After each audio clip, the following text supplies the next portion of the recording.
نحمده ونصلي على رسوله الكريم اما بعد فاعوذ بالله من الشیطان الرجیم بسم اللہ الرحمن الرحیم رب اشرح لي صدری ويسر لي امری واحلل عقدۃ من لسانی یفقهوا قولی اما بعد عن ابی عبد اللہ جابر بن عبد اللہ الانصاری رضی اللہ عنہما ان رجلا سأل رسول اللہ صلی اللہ علیہ وسلم فقال ارأیت اذا صلیت الصلوات المکتوبات وصمت رمضان واحللت الحلال وحرمت الحرام ولم ازد على ذلك شيئا ادخل الجنہ؟ قال نعم آمین یا رب العالمین۔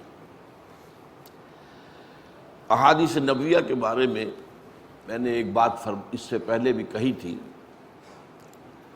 کہ احادیث کس پس منظر میں اور کس سے مخاطب ہو کر کہی گئی، ان کو اگر ہم پیش نظر نہ رکھیں اور کسی ایک حدیث کے اوپر اپنی نگاہ جما کر سارا کا سارا معاملہ اسی سے اخذ کریں تو معاملہ غلط ہو جائے گا، بات جو ہے گمراہی تک لے جائے گی۔ مثلا ہم تفصیل سے پڑھ چکے ہیں ایمان اور اسلام کی بحث میں، من قال لا الہ الا اللہ دخل الجنہ۔ اب اگر صرف اس حدیث کو آپ لے لیں تو گویا کہ محمد رسول اللہ پر ایمان لانا بھی ضروری نہ رہا، کوئی عمل ضروری نہ رہا، من قال لا الہ الا اللہ دخل الجنہ۔ اب بعض حدیث میں آ گیا کہ من قال لا الہ الا اللہ خلوصا من القلب اخلاصا من القلب، اب ایک شک عائد ہو گئی۔ اس کے معنی کیا ہوئے کہ اس کا مطلب یہ ہے خلوص کے ساتھ جو لا الہ الا اللہ کہہ رہا ہے اس کے سارے تقاضوں کو مانتا ہے، پورا کرتا ہے۔ تو اس طریقے سے یہ جو حدیث ہے جو آج ہم پڑھ رہے ہیں، حدیث نمبر 22 ہے یہ 40 نووی کی، اس میں بھی یہ محسوس ہوتا ہے کہ ایک خاص فرد ہے جو حضور کا مخاطب ہے، اس سے آپ بات کر رہے ہیں اور اس کے احوال سے آپ واقف ہیں۔ ترجمہ کیا ہے؟ حضرت عبداللہ جابر بن عبداللہ انصاری رضی اللہ تعالی عنہما، یہ دونوں باپ بیٹا چونکہ صحابی ہیں، عنہما ہم کہیں گے، ان سے یہ مروی ہے ان رجلا سأل رسول اللہ صلی اللہ علیہ وسلم فقال، کہ ایک شخص نے حضور سے ایک سوال کیا اور اس میں کیا کہا، وہ سوال کیا تھا؟ ارأیتا، اے نبی صلی اللہ علیہ وسلم ذرا غور فرمائیں، مجھے بتائیں، اذا صلیت الصلوات المکتوبات، جب میں فرض نمازیں ادا کر دوں، پڑھ لوں، وصمت رمضان، اور رمضان مبارک کے روزے رکھ دوں، واحللت الحلال، اور حلال ہی پر قائم رہوں، وحرمت الحرام، اور حرام سے مجتنب رہوں، ولم ازد علی ذلک شیء، اور اس پر میں کسی چیز کا اضافہ نہ کروں، ادخل الجنہ، تو کیا میں جنت میں داخل ہو جاؤں گا؟ قال نعم، حضور نے فرمایا ہاں۔ اب اس حدیث کو ہم سامنے رکھیں تو نہ ایمان زیر بحث ہے، نہ جہاد فی سبیل اللہ زیر بحث ہے، وہ ساری کی ساری چیزیں، بلکہ عبادات میں سے بھی زکوٰۃ بھی خارج ہوئی اور حج بھی خارج ہو گئے، شہادت کی بھی ضرورت نہیں، یقین والے ایمان کی بھی ضرورت۔ یہ میں نے آپ سے کہا کہ اگر کسی حدیث کو اس طریقے سے آپ جنرلائز کر لیں گے تو وہ گمراہی پر منتج ہو جائے گا۔ اب یہاں یوں سمجھیے کہ حضور کے سامنے ایک معین فرد ہے جو سوال کر رہا ہے، حضور جانتے ہیں وہ صاحب ایمان ہے، وہ کلمہ شہادت جو ہے وہ بھی ادا کرتا ہے اور اس کے دل میں ایمان بھی ہے، حضور تو جانتے ہیں۔ ظاہر بات ہے کہ حضور کی نگاہوں سے تو پوشیدہ نہیں ہے معاملہ، کسی کے باطن جو ہے کیفیت جو ہے وہ بھی آپ پر آیا ہے۔ پھر وہ آپ جانتے ہیں کہ وہ فرض کیجئے کہ نادار شخص ہے جس کے لیے زکوٰۃ اور حج کا سوال ہی نہیں، بالفعل اس کے اوپر نہ زکوٰۃ عائد ہوتی ہے اور نہ حج کا امکان ہے، اس لیے کہ وہ من استطاع الیہ سبیلا کی ذیل میں تو نہیں آتا، اس کے پاس تو خرچ کے لیے، راستے کے لیے، زاد راہ کے لیے پیسہ ہی نہیں۔ اب ایسے شخص کے بارے میں وہ جو سوال کر رہا ہے سمجھنا چاہیے کہ وہ سمجھنا کیا چاہتا ہے۔ وہ یہ ہے کہ عبادات کے ضمن میں آیا یہ فرائض اکتفا کر جائیں گے یا ان کے اوپر نوافل کا اضافہ لازمی ہے؟ یہ سوال پیدا ہوتا ہے، اور عام طور پر مذہبی مزاج کے لوگوں میں یہ سوال بڑا اہم ہو جاتا ہے۔ صرف فرائض کو تو وہ سمجھتے کو بات ہی نہ ہوئی، جب تک وہ نوافل نہ ہو، جب تک اس کے ساتھ اور اضافہ نہ ہو، جب تک اضافی عبادات نہ ہو، جس میں آپ کو معلوم ہے ایسے بھی صحابہ تھے جو ساری ساری رات کھڑے رہتے تھے، جن پر حضور نے روکا، ٹوکا، ڈانٹا بلکہ۔ حضرت عبداللہ ابن عمرو بن عاص کا میں آپ کو مثال جو ہے کئی مرتبہ دے چکا ہوں۔ حضور نے فرمایا یا عبداللہ اولم اخبر انک تصوم النہار و تقوم اللیل، اے عبداللہ مجھے یہ اطلاع دی گئی ہے کہ تم ساری رات کھڑے رہتے ہو نماز میں اور ہمیشہ روزہ رکھتے ہو۔ اب کیا کہتے ہیں حضور کے سامنے، ویسے بھی جھوٹ صحابی کیسے بولتا اور حضور کے سامنے؟ تو عرض کیا نام یا رسول اللہ، ایسا تو ہے بلا، ہمیں لا تفعل، مت کرو ایسا۔ فإن لنفسك عليك حقا وإن لزوجك عليك حقا وإن لزورك عليك حقا، تم پر تمہارے نفس کا بھی حق ہے، تم پر تمہاری بیوی کا بھی حق ہے، تم پر تمہارے دوستوں کا حق ہے، تم پر تمہارے آل ملاقات کرنے والوں کے حقوق ہیں۔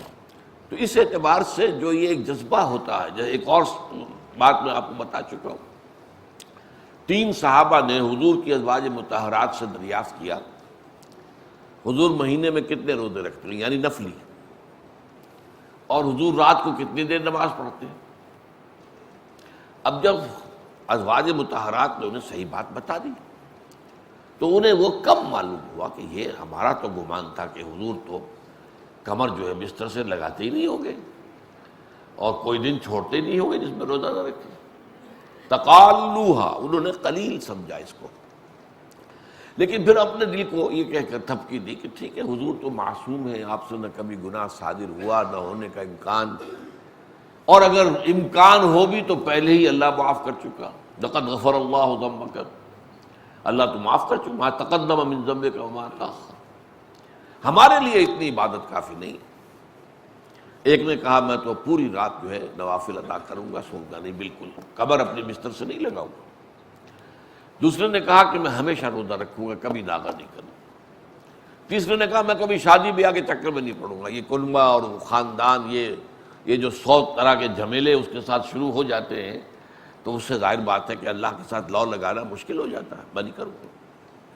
حضور کو اطلاع ہوئی، بلایا، ڈانٹا، اور بڑا غیر معمولی انداز تھا آپ کا کہ آپ نے فرمایا خدا کی قسم میں تم میں سب سے زیادہ متقی ہوں اور سب سے زیادہ عبادت گزار ہوں، لیکن یہ جان لو کہ میں رات کو سوتا بھی ہوں، نماز بھی پڑھتا ہوں، روزے رکھتا بھی ہوں، ناغہ بھی کرتا ہوں، تو جس کو میری سنت پسند نہیں فلیس منی، یہ جان لو میرا طریقہ جو ہے اس طریقے میں نے پہلے بھی عرض کیا ہے بعض مواقع پر کہ 2 چیزیں دیکھنی ضروری ہیں، جبکہ عام طور پر ایک عام آدمی جو ہے وہ ایک چیز پر نگاہ گاڑ دیتا ہے۔ یہ چیز حضور سے ثابت ہے، ٹھیک ہے، ایک بات ہو گئی ہے، کتنی ثابت ہے یہ دوسری بات ہے۔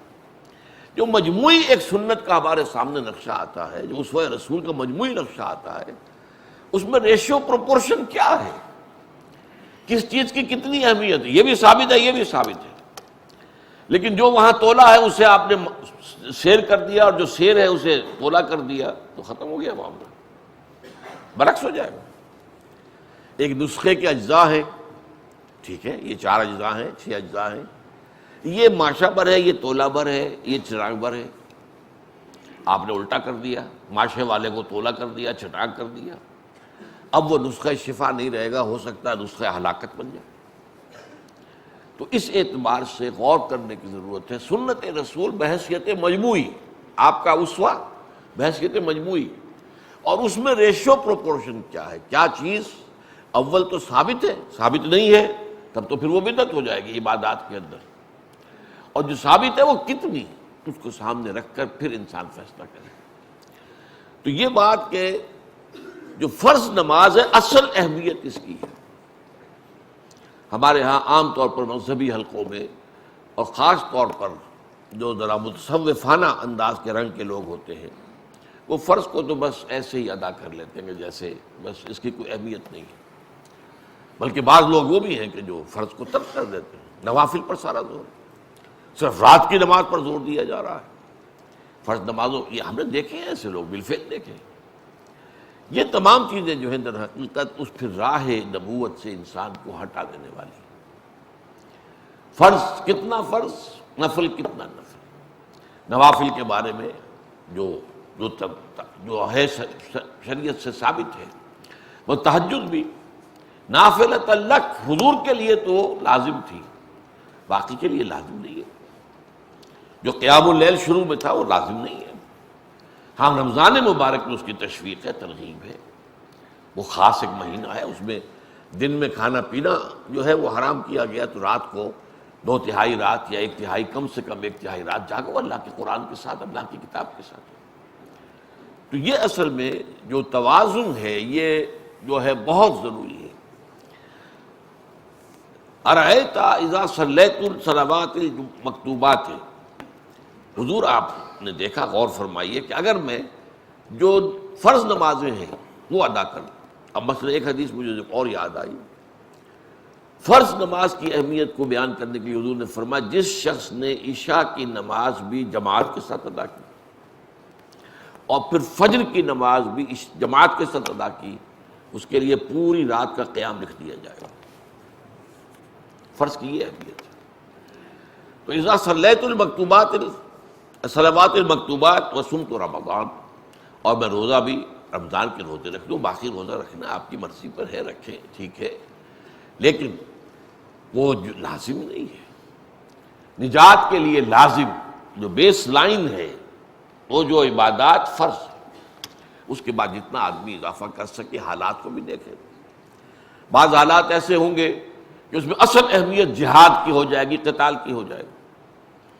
اب ایسا حال بھی ہو سکتا ہے کہ اسلامی نظام قائم ہے، اسلامی حکومت قائم ہے، نظام خلافت قائم ہے، تو اب قتال کا معاملہ جو وہ حکومت کے ذمہ ہے، حکومت انتظام کرے گی.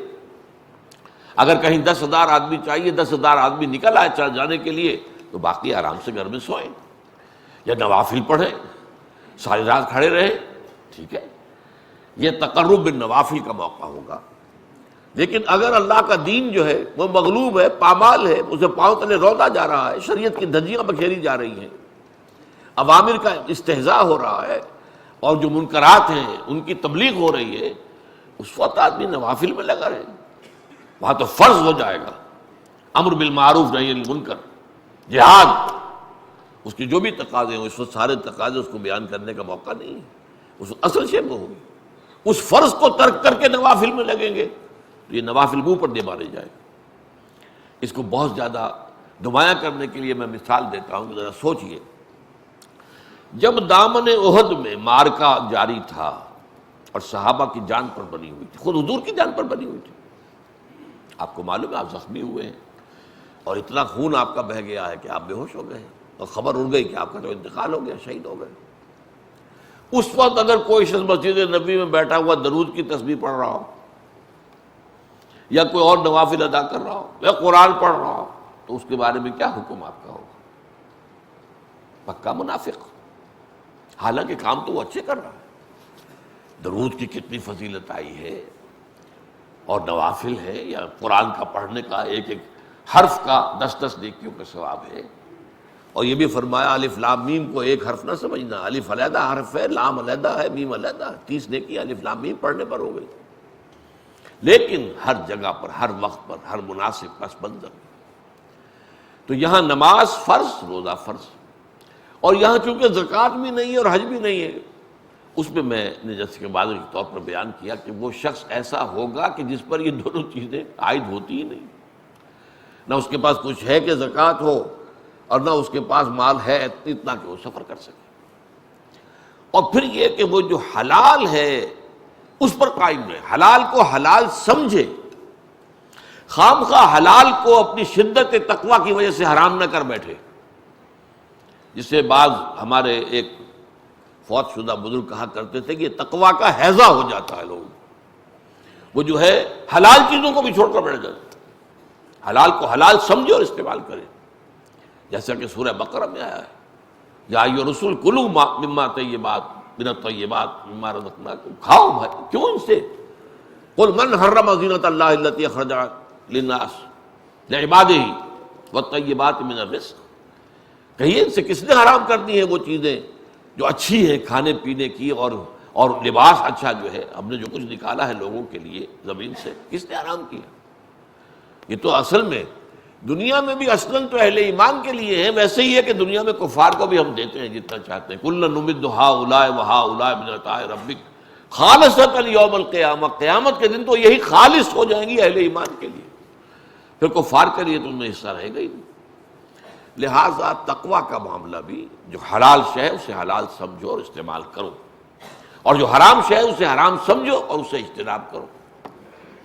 اب یہاں ایک مسئلہ آ جاتا ہے. فرض کیجئے کوئی شخص، اسے دیا تو گیا ہے بکری کا گوشت کھا رہا ہے، بتایا گیا اسے کہ یہ سور کا ہے، اور وہ اسے سور کا سمجھ کر کھا رہا ہے، تو اب وہ سور ہی کھا رہا ہے. حرام کو حرام سمجھنا ضروری ہے. اگر اس میں تمہیں بتایا یہ گیا ہے تو بہرحال اس کی تحقیق کرو، جو بھی کرو، اس کے بعد تو اگر ثابت ہو جائے کہ نہیں یہ بات غلط کہی گئی ہے، یہ تو بکری کا گوشت ہے، تو کھاؤ، ورنہ نہیں. تو اگر میں یہ کر لوں وَلَمْ أَزِدْ عَلَىٰ ذَلِكَ، اب لم ازد علی ذالک کا مطلب کوئی یہ نکال لے کہ یہاں چونکہ زکوٰۃ کا ذکر نہیں، لہٰذا زکوٰۃ لازم نہیں، یہاں چونکہ حج کا ذکر نہیں، لہٰذا حج لازم، یہاں ایمان کا ذکر نہیں، لہٰذا یہ اعمال اگر کوئی شخص کر رہا ہو، ایمان ہو یا نہ ہو، وہ تو بہرحال جنت میں جائے گا. یہ ہے جو کہ غلط نتیجے اخذ کیے جاتے ہیں. ایک پرٹیکولر، جس کو پی پی کال آپ کہتے ہیں، ایک بات جو ایک شخص سے معین سے کہی جا رہی ہے، اس کے مخصوص حالات کو پیش نظر رکھتے ہوئے اس کو سمجھنا چاہیے کہ ان حالات میں اصل جو مضمون ہے یہاں کیا ہے، وہ اصل میں فرض اور نفل کا ہے. اس میں یہ ہے کہ جو چیز حلال ہے اس کو استعمال کرو، اور جو چیز حرام ہے اس سے اجتناب کرو. نماز فرض پڑھو، روزہ فرض رکھو، زکوٰۃ فرض ہے تو ادا کرو، حج فرض ہے تو ادا کرو. اگر فرض ہے، استطاعت ہے، پھر نہیں کرتے تو اس کو کفر سے تعبیر کیا گیا. وَلِلَّهِ عَلَى النَّاسِ حِجُّ الْبَيْتِ مَنِ اسْتَطَاعَ إِلَيْهِ سَبِيلًا وَمَنْ كَفَرَ. اللہ تعالیٰ کا حق ہے لوگوں پر کہ اس کے گھر کی وہ اس کا حج کرے، جو بھی استطاعت رکھتا ہو راستے کی، سفر کی. لیکن جو نہیں کرے گا اس کا مطلب کفر کر رہا ہے. آپ اسے کافر کہیں گے نہیں، لیکن یہ کہ وہ ایک طرح کا کفر ہے. ادخل الجنہ، تو کیا میں داخل ہو جاؤں گا جنت میں؟ قال نعم، آپ نے فرمایا ہاں. اب آئیے اگلی حدیث. یہ اصل میں حدیث نمبر 23 جو ہے، یہ جوامع الکلم کا گلدستہ ہے. میں نے عرض کیا تھا نا کہ حضور کا اپنا فرمان ہے، اوتی تو جوامع الکلم، مجھے اللہ تعالیٰ کی طرف سے بڑے جامع کلمات عطا ہوئے. مطلب یہ کہ 2 الفاظ میں، 3 الفاظ میں بہت بڑی حقیقتوں کو اور بہت ساری حقیقتوں کو سمو دینا، یہ ایک خاص اللہ تعالیٰ کا عطیہ ہے حضور کے لیے صلی اللہ علیہ وسلم. قرآن میں بھی ہے. قرآن میں سورۃ العصر میں پورا قرآن بھی موجود ہے. سورۃ العصر 3 آیات ہیں، اور امام شافعی اس کے بارے میں کہتے ہیں کہ لو تدبر الناس هذه السورۃ لوسعتهم، اگر لوگ صرف اس ایک سورت پر تدبر کریں، غور کریں، گہرائیوں میں جائیں، تو یہ ان کی ہدایت کے لیے کافی ہو جائے گی. یہ بھی ان سے منقول ہے.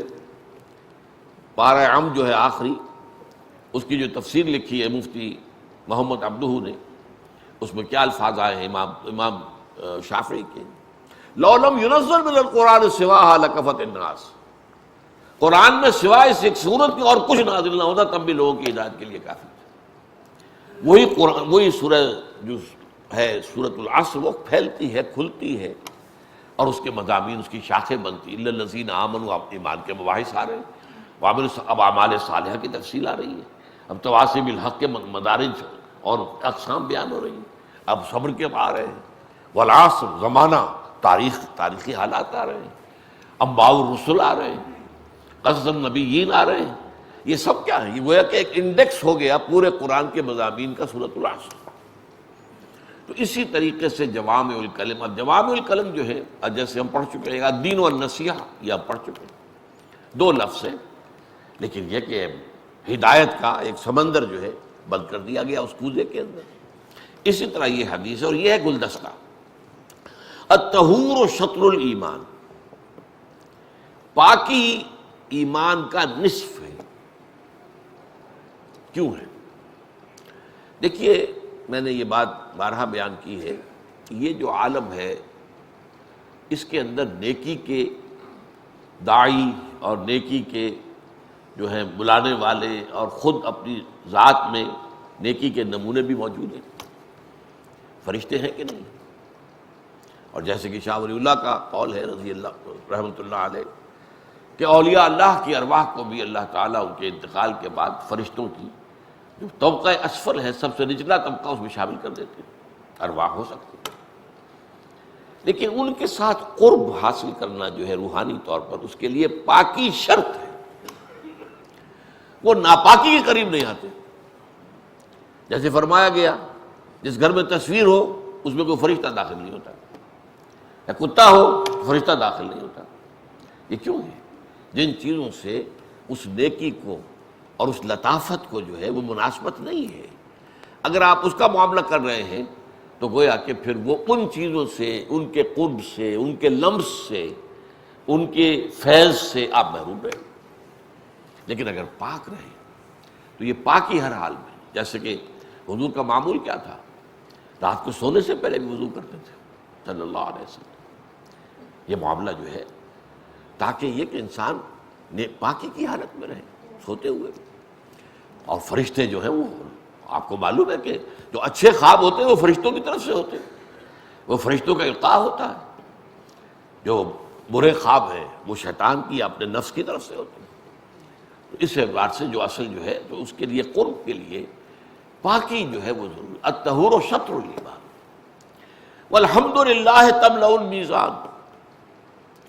اور الحمدللہ جو کلمہ ہے چھوٹا سا ہے، اس سے میزان پر ہو جاتی ہے۔ میزان عمل جو اللہ کے ہاں جو تولنے کے لیے، جو انسان کے اعمال کو تولنے کے لیے جو ترازو ہے، اس ترازو کے پلڑے کو بھاری بھر دے گے الحمدللہ۔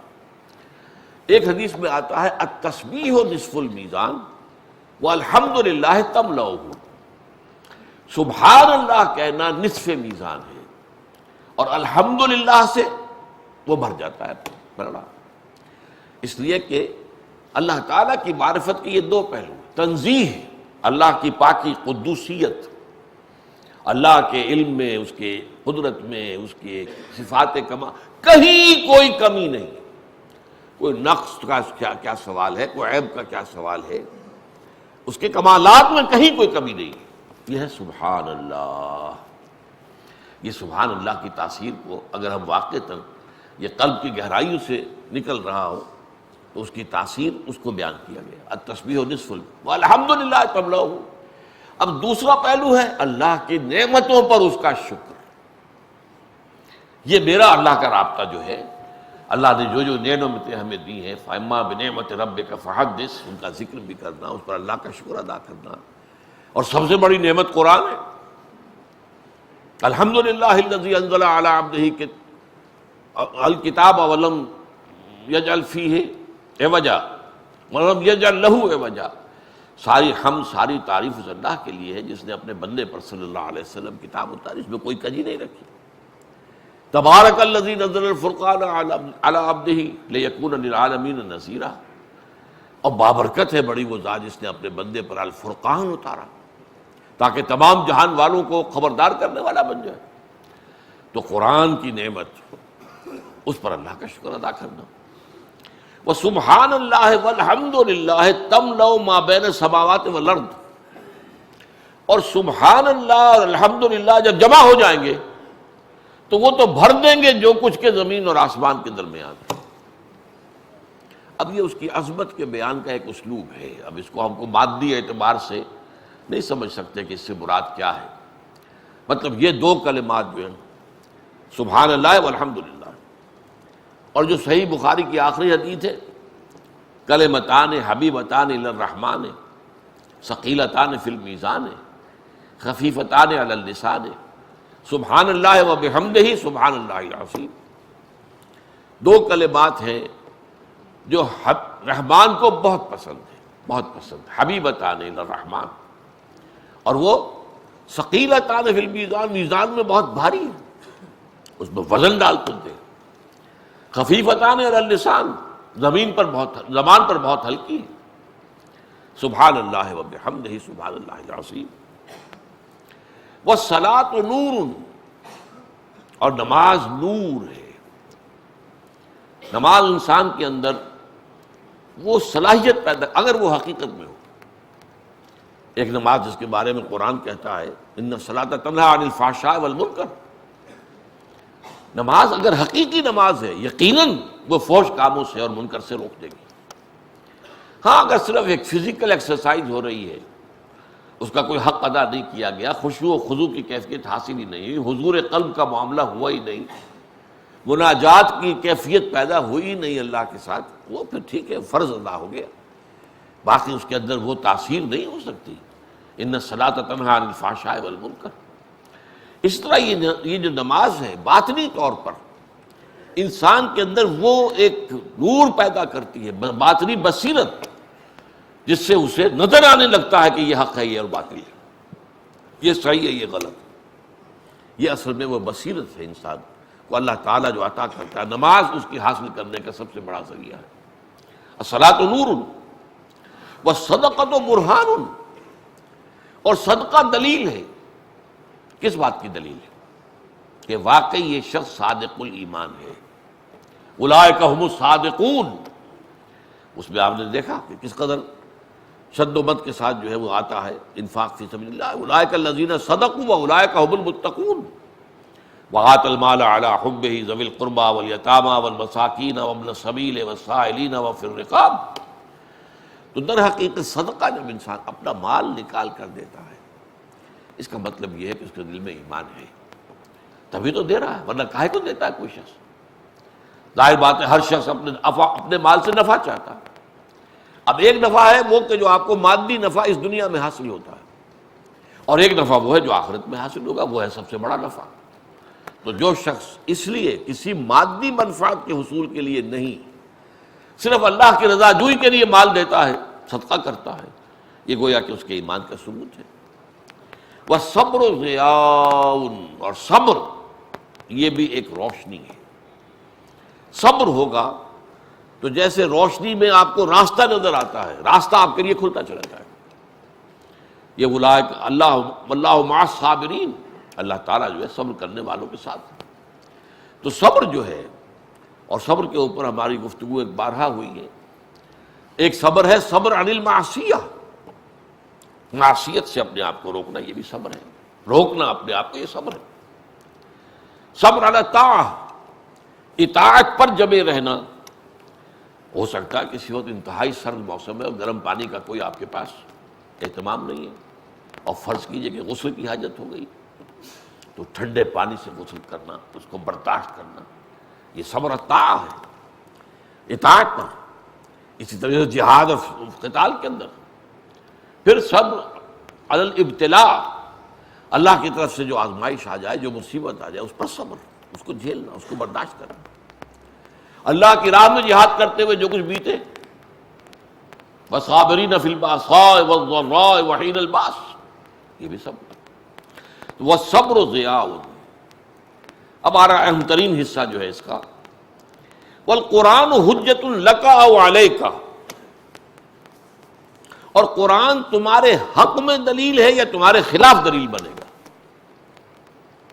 قرآن ہدایت ہے، اس کی ہدایت سے استفادہ کرو گے تو یہ دنیا میں تمہارے لیے دلیل ہے، اور آخرت میں تمہارے لیے شافع بن کر کھڑا ہو جائے گا۔ جیسے کہ اس حدیث میں آتا ہے کہ جو شخص رمضان مبارک کی رات کو جاگتا رہا قرآن کے ساتھ، تو قرآن کہے گا اے رب منعتہ النوم باللیل، میں نے اسے رات کو روک کے رکھا نیند سے۔ نیند کتنی پیاری شے ہے، فشفعنی فی، تو میری شفاعت اس کے حق میں قبول فرمائے، اللہ تعالیٰ شفاعت قبول فرمائے گا۔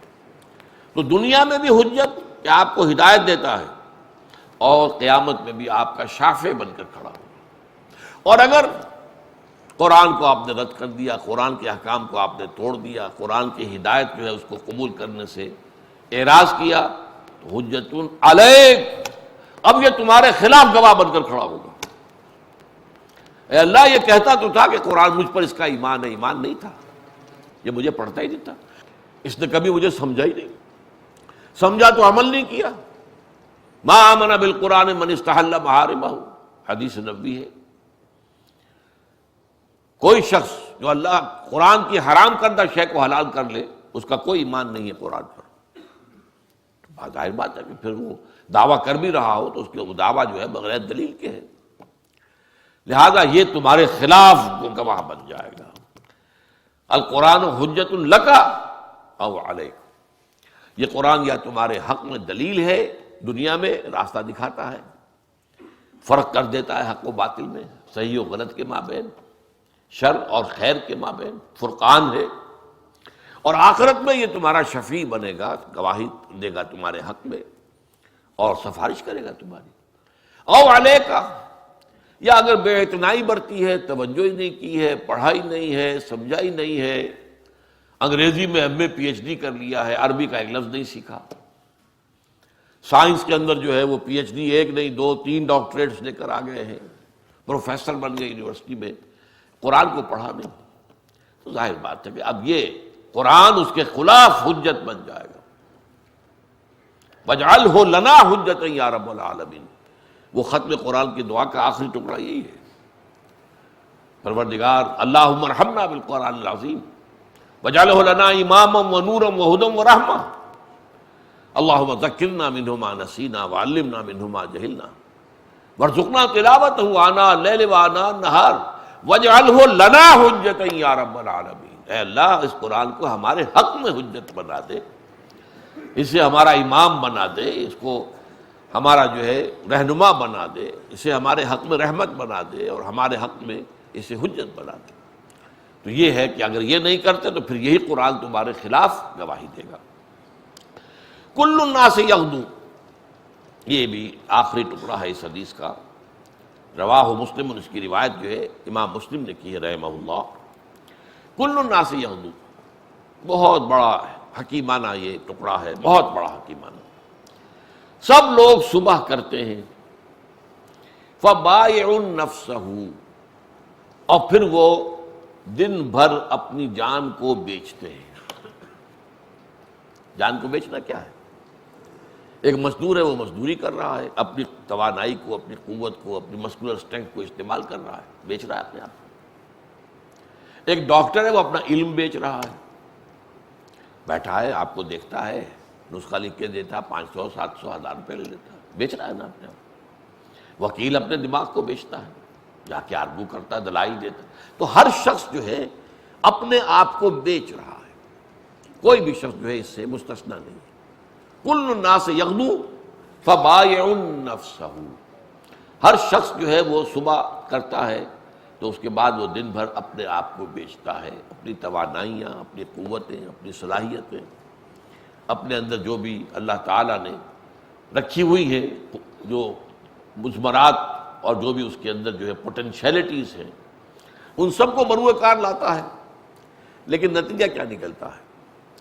فَمُعْتِقُهَا أَوْ مُوبِقُهَا، اب یا تو وہ شام کو آتا ہے، گھر لوٹتا ہے تو اپنے نفس کو جہنم کی آگ سے بچا کر لے آتا ہے، اس نے کوئی حرام کام نہیں کیا، اس نے کوئی غلط کام نہیں کیا، اس نے جھوٹ نہیں بولا، اس نے خیانت نہیں کی، اس نے مزدوری کا معاملہ طے کیا تھا کہ میں شام تک یہ محنت کروں گا اور 100 روپے لوں گا، تو پھر یہ اس نے کوئی وقت ضائع نہیں کیا تھا، اس نے کوئی یہ نہیں کہا کہ اب مجھے کوئی نہیں دیکھ رہا تو بیٹھ گیا ہو، یہ بھی خیانت ہے۔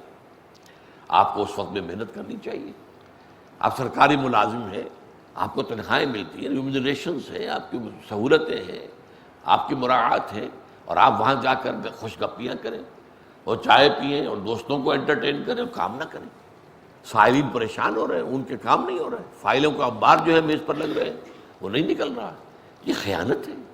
آپ نے اصل میں جو بھی آپ کے فرائض تھے وہ ادا نہیں کیے، تو آپ گویا کہ ویسے مشقت تو جھیلی ہے، آپ نے محنت تو کی ہے، لیکن اس کا نتیجہ کیا نکلا ہے کہ اپنے نفس کو آپ نے گویا کہ جہنم میں موبقھا، ہلاک کر دینے والی بات کی ہے۔ گناہوں کی گٹھری لے کر شام کو آ رہے ہیں، مشقت اپنی جگہ، محنت اپنی جگہ، یہ تو قرآن مجید میں کہا گیا قسمیں کھا کر، لا اقسم بہذا البلد وانت حل بہذا البلد ووالد وما ولد لقد خلقنا الانسان فی کبد، ہم نے انسان کو مشقت ہی میں پیدا کیا۔ یہ مشقت اور محنت جو ہے وہ ہر انسان کا مقدر ہے، صرف نوعیت کا فرق ہے۔ بعض لوگوں کی جسمانی مشقت زیادہ ہے، بعض لوگوں کی ذہنی مشقت زیادہ ہے مشقت وہ بھی۔ بعض لوگوں کو روٹی کی پریشانی ہوتی ہے، بعض لوگوں کو اپنے نقصان کی پریشانی ہوتی ہے، کروڑ پتی ہیں لیکن نقصان آ گیا، وہ پریشانی ہے، رنج ہے، غم ہے۔ اور آپ کو معلوم ہے کہ دولت مندوں میں جس قدر امراض دماغی ہوتے ہیں وہ مزدوروں میں نہیں ہوتے۔ مزدور تو صبح سے شام تک محنت کر کے تھکا ہارا آتا ہے، پھر لیٹتا ہے، سوتا ہے ایسا کہ اسے پھر صبح ہی کی جو ہے وہ خبر لے کے آتا ہے۔ لیکن یہ کہ ان لوگوں کو ہپنوٹکس کی ضرورت ہے، دوائیوں کی ضرورت ہے، سیڈیٹیوز کی ضرورت ہے، یہ ساری چیزیں کیوں ہیں؟ کہ ان پر بھی خوف ہے۔ ایک اور جگہ فرمایا ہے یا ایھا الناس یا ایھا الانسان انک کادح الی ربک کدحا فملاقیہ، اے انسان تو مشقت پر مشقت جھیلتے ہوئے آئے گا اور اپنے رب سے ملاقات کرے گا۔ دنیا میں بھی مشقت اور وہاں بھی بربادی۔ ذالک ھو الخسران المبین۔ ایک بندہ مومن نے دنیا میں مشقتیں کی ہیں، مصیبتیں جھیلی ہے تو صبر کیا، مشقت کی ہے اللہ کے دین کے لیے، ایثار کیا ہے اللہ کے دین کے لیے، بھاگ دوڑ کی ہے اللہ کے دین کے لیے، اپنی صلاحیتیں کھپائی ہیں اللہ کے دین کی دعوت اور اس کی اقامت کی جد و جہد میں۔ یہاں کی مشقتوں کے بعد اب اس کے لیے روح و ریحان و جنت نعیم، اب وہاں تو کوئی مشقت نہیں ہے، وہاں تو اس کے لیے آرام۔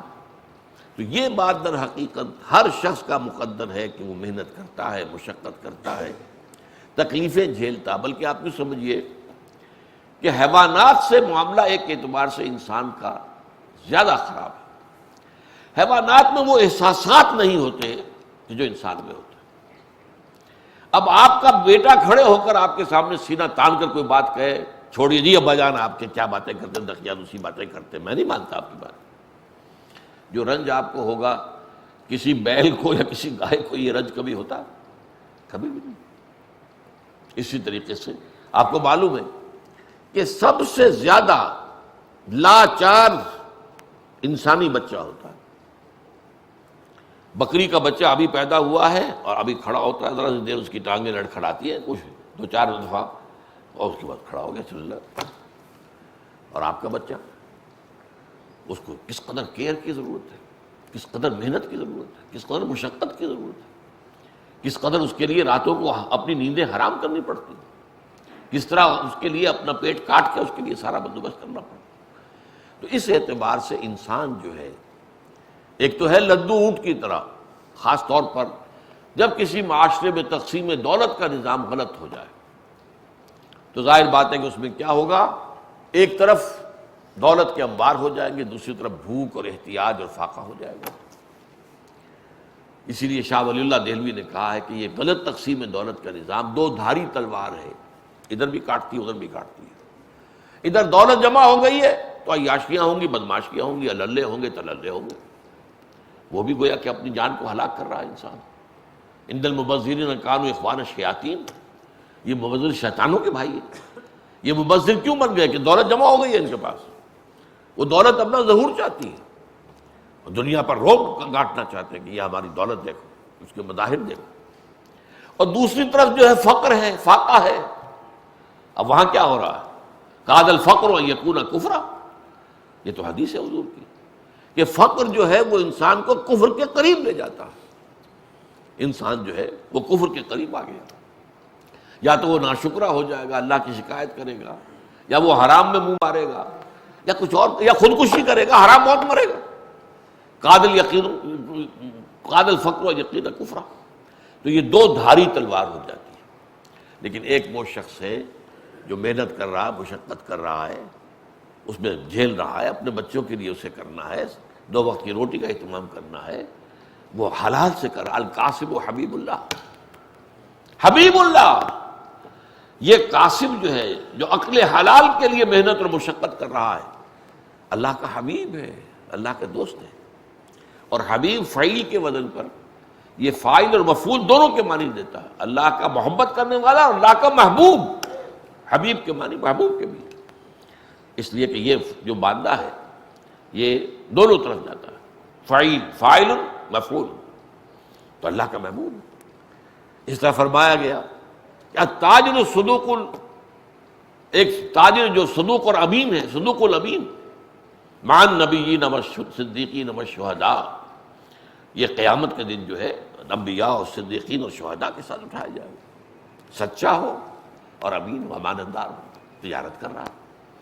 تو دنیا کی یہ محنت اور مشقت جھیل کر انسان انک کادح الی ربک کدحا فملاقیہ، پھر کھڑے ہونا ہوگا۔ اب وہاں یہ ہے کہ اما من اوتی کتابہ بیمینہ، جس کا معاملہ یہ ہے فسوف یحاسب حسابا یسیرا وینقلب الی اہلہ مسرورا، جس کے ہاتھ میں داہنے ہاتھ میں دے دیا گیا اعمال نامہ، اس کا حساب ہوگا بہت آسان، اور حساب آسان حدیث میں بتایا گیا ہے، بس صرف سرسری دیکھ لینا، کسی ڈیٹیل کا اکاؤنٹ نہ لینا۔ جس سے تفصیلی حساب لے لیا گیا وہ ہلاک ہو گیا، بس یہ موٹا سا حساب۔ اللہم حاسبنا حسابا یسیرا، یہ جو صورتیں قرآن مجید کی ہیں جن کا اختتام ہوتا ہے حساب پر، وہاں ان کے پڑھ کر یہ دعا مانگنی چاہیے، اللہم حاسبنا حسابا یسیرا۔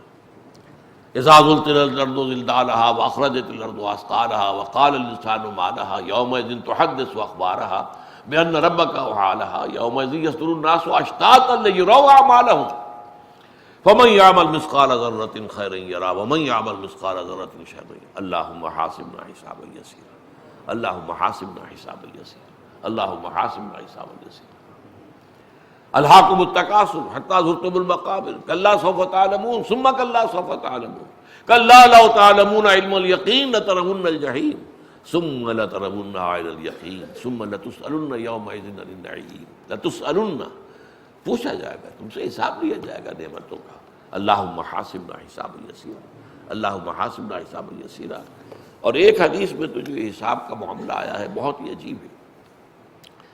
ایک مرتبہ کئی وقت کا فاقہ تھا حضرت عمر کو، گھر سے نکلے حضور کے پاس آئے، حضور کو خود فاقہ تھا کئی وقت کا، لیکن حضور نے پہچان لیا کہ عمر جو ہے اس وقت فاقے اور بھوک کی حالت میں، اس لیے آیا، شاید حضور کے پاس کچھ ہو۔ تھوڑی دیر میں حضرت ابوبکر بھی آ گیا، ان کا بھی حال یہی، شاید حضور اپنے لیے نہ کرتے، ان دونوں اپنے ساتھیوں کے لیے، ان کو لے کر ایک انصاری صحابی کے باغ میں پہنچے، اس کی عید ہو گئی، حضور آ گئے، دونوں صاحبین آ رہے ہیں، وہ دوڑ کے اس نے پہلے تو کچھ کھجوریں کچھ انگور، جسے نزول کہتے ہیں عربی میں، مہمان جیسے ہی آئے تو فوری طور پر پیش کرنا، جسے ہم کہتے ہیں ٹھنڈا یا گرم، وہ تو فوری طور پر آپ پیش کریں، تو وہ کھجوریں اور لا کے، اور پھر چھری انہوں نے ہاتھ میں پکڑی کہ کسی جانور کو ذبح کریں اور گوشت پکائیں۔ حضور نے فرمایا دیکھنا کسی دودھ والے جانور کو ذبح نہ کرنا۔ انہوں نے جو بھی باہر ذبح کیا، پھر جو گوشت جو ہے بھون کر لا کر رکھا، کھایا آپ نے، اور کچھ ایک روٹی کے اوپر کچھ بوٹیاں رکھ کر کہا جاؤ یہ عائشہ کو دے دو، اسے بھی کئی وقت کا فاقہ ہے، اور پھر کہا اے عمر یہ جو قرآن میں آیا ہے ثم لتسألن عن النعیم یومئذ عن النعیم، یہ نعمتیں ہیں جن کا حساب ہوگا۔ اس فقر میں، اس فاقے میں، اس احتیاج میں یہ جو چند چیزیں مل گئی ہیں ان کا حساب ہوگا۔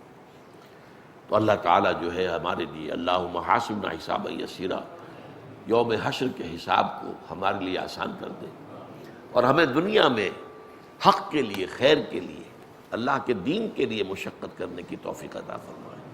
مشقت سب کر رہے ہیں، نتائج مختلف ہو جائیں گے۔ کل نفس یغدو فبائع نفسہ فمعتقها او موبقها، رواہ مسلم رحمہ اللہ۔ فصلی اللہ تعالی علی خیر خلقہ محمد وبارک وسلم تسلیما کثیرا کثیرا۔